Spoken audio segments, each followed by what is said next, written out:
How's it going, guys? Oh my god. It feels like it's been forever since I've do anything gaming. I feel like I've been doing a bit of home renovation for the past month-ish, and I've been doing my dailies. I got my operators to max trust and whatnot, but like I'm still really excited when I saw this post on Twitter saying, well, X, that we're getting a new banner. So, as per usual, new banner, new operator, new Shuju pool video. Except, this time the video is going to be a bit different because I am split on if I should recommend you guys to pull this operator. So, I'm going to fully analyze her. I'm going to go through every single aspect, like different type of content, normal event stages, CC, IS3, SSS, go through all of them, and then let you decide if you should pull this banner or not. Also, if you're a beginner or not and whatnot. So let's talk about Typhon, because she will be our topic today, our main protagonist. So this is Typhon, with her skin, that is. And in my opinion, there's like roughly 80% of you guys that would have already made up your mind right now.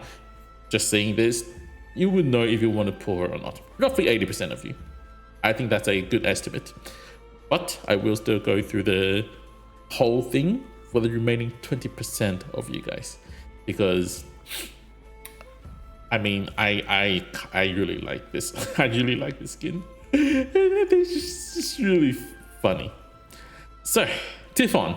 She is a Rosa type sniper, as you can tell from this attack range. High DP to deploy, high base attack, and slow attack speed. So, the trait of this archetype is that they prioritize enemy that has the highest weight, which is a bit annoying sometimes. We'll talk deeper about that later, but first let's take a look at her talent. Her first talent is that when she continuously attacks enemies, she will gradually ignore enemies' defense by up to 50%. Every time she attacks, it will stack for 10%, 10, 20, 30, 40, 50%, so 5 hits. And for 8 seconds that she doesn't attack, she will lose the buff and you have to restart again. Second talent is that within the duration of the skill, towards every enemy, the first time she deals damage to them, her attack is increased to 160% and slows the target for 3 seconds. This is for every single enemy and every single usage of her skill.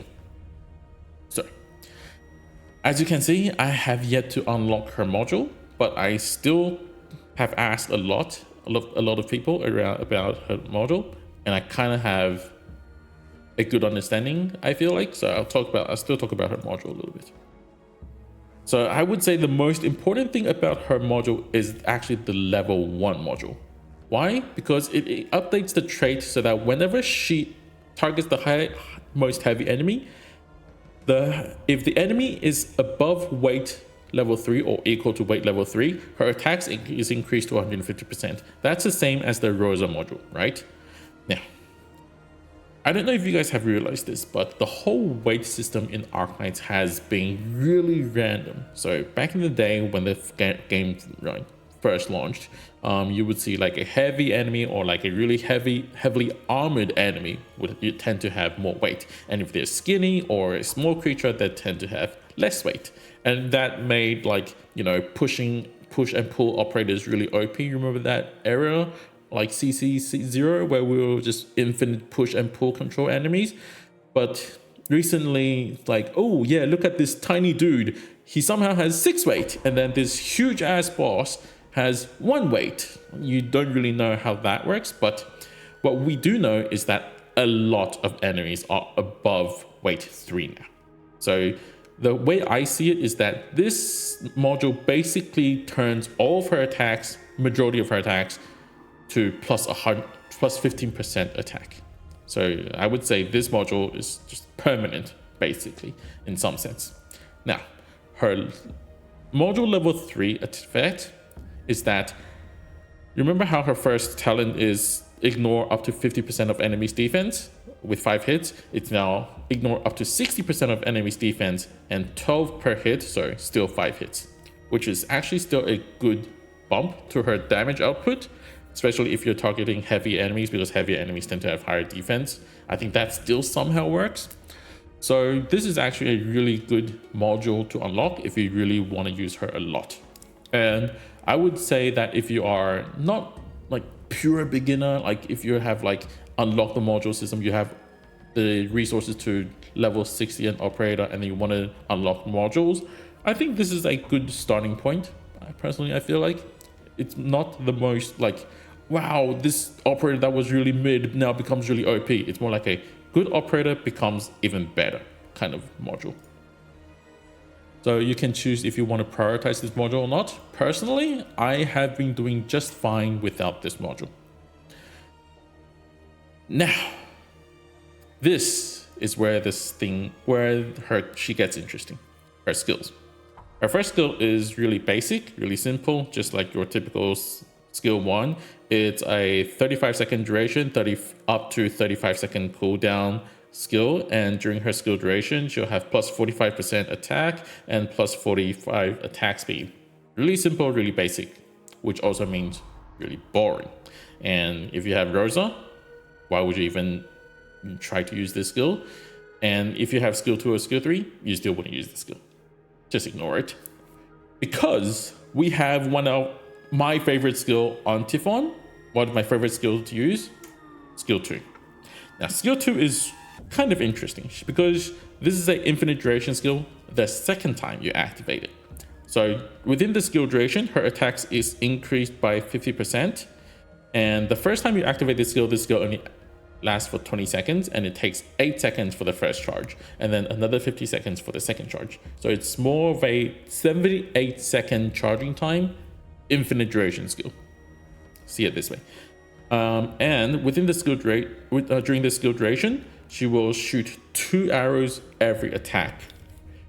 And this will prioritize 2 different targets if possible. If there's only 1 target within her attack area, it will only hit 1 target twice. So if you, let's say, have a boss and you want to focus your damage on that boss, you can just make sure no other mobs get into that area, and then she'll shoot boss twice. Pretty simple, right? And there's also a 40% chance to stun the enemy for 1 second.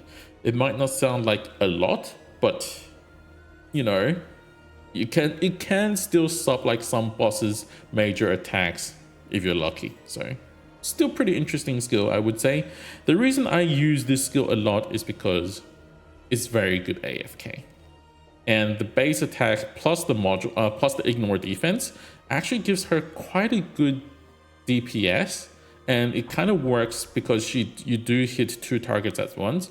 So the mob clearing ability is also pretty good. I tend to use this skill a lot more. And this is also the skill I would recommend most of you do M3 first. Even though skill 3 is really interesting, this skill I feel like is more useful. Now, that being said, I understand that most of you are more interested in skill 3. I understand because I think this is also the more interesting skill. So, once activated skill 3, she will immediately target, lock on to 1 target within her attack area, and her attack interval is greatly increased by 3.1 seconds. Her attack becomes a barrage of arrows towards the target mark, right? And the arrows will attack random enemies surrounding that mark. So it's not like, oh, it will only focus on 1 enemy. You got to make sure that there's no other enemies, or it will just spread her attack. And it will, each arrow or each barrage is 5 hits, and each hit is equated to 175% of her attack as physical damage, and stuns the target for 0.4 seconds. Because it is random, so you can't really expect this skill to be like, oh, super like 5 target AoE crowd control. It's not really. Sometimes if you get unlucky, you just hit 2 of them and you do a lot of damage to those 2, but the remaining 3 will just run through. Now, this mark is very complicated, so you'll have to listen carefully here. This mark will lock onto the enemy no matter what happens to them. They can go invisible, it will still mark on them. they can go into stairs, which you can't even see them on the map. And usually a lot of operators would just ignore that. Let's say Golden Glow's skill 3, if they were marked onto that that enemy, and then if they go through a stair, her drone would just go to attack other enemies, right? This mark will stay on them. The bosses can go into invincibility stage. The mark will still be there. And the other thing about, and also, right, I forgot. If the enemy dies, the mark will just stay at that exact position and won't move again until you end the skill or the ammo runs out, which she has 10 ammos during this skill. And you can cancel the skill whenever you want to.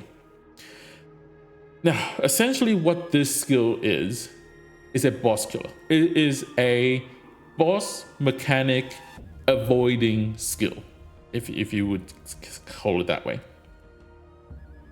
And the interesting thing I would say is that, how should I put it? Like, let's say Patriot. How many of you guys remember Patriot? End of chapter 7, right? You can use Typhon skill 3, one charge of it, to kill both phases of Patriot. I think that tells you how much damage this skill does. The only problem I have with this skill is probably how slow it is, because at this point in the game, I feel like a lot of us are trying to go for high damage per second with a short duration of time. We want to speed kill bosses, right? Because when bosses comes closer to us, they tend to do some range attack and will just one shot your high ground operators, or just walk through your block, whatever. There's a lot of boss mechanics now, and unless the annoying part of the boss is the invincibility or like the teleportation or going through stairs, this skill doesn't really have a special benefit towards those other kinds of bosses. Like if they are just really high in damage, well, you either block them or you just don't block them, right? Even though you can lock onto them, it's not that big of a deal. So I think this is kind of a old type of boss bullying type of skill, especially in the future. So that's about it with her skills. Next, I want to talk about her use case, because this is really, in my opinion, the biggest reason why I'm so split within myself, if I should recommend you guys to pull her. So I'll go through them one by one. So within your normal event, your main story stages, if you have other DPS, like me in my CN account, eventually you won't use Typhon anymore. I haven't used Typhon in ages, and you can tell by me not even unlocking her module. You can still use her though, especially if you're a beginner and you don't really have other really good DPS now. I think getting Typhon will allow you to solve a lot of bosses within the earlier phase of the game. Up to this point, Typhon is still really good against those bosses. So if you're a beginner to this game, grab Typhon. But if you're trying to solve future content, Typhon skill 3 doesn't do much. Her skill 2 though is still a good AFK skill. So if you want to use her for AFK stages for like future events, if you like those AFK strategies, you should pull her. Now, second, IS4. As we all know, IS4 is coming really, really soon, because they just made like a whole post on Twitter saying about, how many people cleared IS3. So we know IS4 is coming. In IS4, she's not tier 0, she's not God, but she is just one layer below that, in my opinion. I tend to grab Typhon quite common, and I think she solves a lot of the bosses, a lot of the stages mechanics in IS4. So if you're like a huge fan of IS4 like myself, I would highly recommend you to pull Typhon. Next, CC. You guys probably know I'm not a huge fan of CC, so I'm gonna be looking at a lot of other people and then like past CN CCs. In general, I would say that she's not a good operator for CC. Her ability is way too bound to her stats, if you know what I mean. So even though she can ignore defense, her damage per second is way too low. And remember how in in a lot of CCs, it's all about permanent control or it's about speed kill. She doesn't really help with permanent control, and she doesn't do well with speed kill because of, remember how her skill 3 has increased attack interval? That makes her really bad in CC. And that's basically it. Unless there's like some specific mechanic and then the tags are just perfect in that CC where you can actually use her skill 3. I just wouldn't see a situation where Typhon becomes like, oh, the best in certain CC anytime soon. SSS. Yeah. SSS is one of those really interesting situations because you can stack buffs, right? And with Typhon, if you use her skill 2 with 5 attack speed buff, and because she ignores 50% defense or 60% depending on if you have the module unlocked, that actually adds up quite a lot of damage in SSS. So if you're like struggling with SSS right now, I would actually recommend you to give her a try and just M3 her skill 2. She probably won't disappoint. Is there anything else? Easy. That's basically it, right? Oh, and the boss rush event that we're currently experiencing, which is potentially where she would shine the most, it's going to end by the time she comes out. You know how sad I was when I saw that? Because let me tell you guys a little story. Typhon was supposed to come out before Aya Alta. What happened? They moved her behind. So you remember how I said like she would be really good in this boss rush, but she would also be really good in Aya Alta event as well. And that's the two main places where I used my Typhon a lot back in the CN version of those events. But Typhon is moved after those events. So the only place where I can recommend her right now to you guys right now is AFK runs, IS4, and SSS. That's where I'm really split because I feel like where she would shine the most is already gone. And I'm just really disappointed in you, Yoastar. You could have given us her earlier and then moved Executor later. But no, you wanted to sell us IS4 and Typhon as a package together. I understand, because she is really good in IS4. But still, disappointing. So that's basically it for this video, I would say. I hope you guys find this video useful. Tell me in the comments if you want to pull her or not, or if you have any questions, like where you would find her good, or if you have some questions about future banners. I can answer most of you. I can answer to those down in the comments below. Obviously, there's still a lot I should cover, but you will have to lengthen this video by like another double or triple the time, because there's a lot that goes on with her skill, like her range and whatnot with her skills. The system itself is really complicated, and I feel like that's one of the biggest reasons why I don't really use her anymore, because even though technically speaking she should be really easy to use, but because of how complicated her skill 3 is, I find it too complicated to even try to use her, and so I just don't use her. I just use her skill 3. So it is what it is. I hope you guys find a reason to pull her, because in my bottom of my heart, okay, I still really find Typhon to be a great operator. It is just that I don't use her as much anymore, and that is where my problem with recommending her to you guys really comes from. Yep, that's it for this video. Good luck for my pulls, because I have a track record of getting really bad pulls whenever I not recommend an operator to you guys. So let's hope that doesn't happen again this time. I'll see you guys in that video. My pulling video, that is. Bye.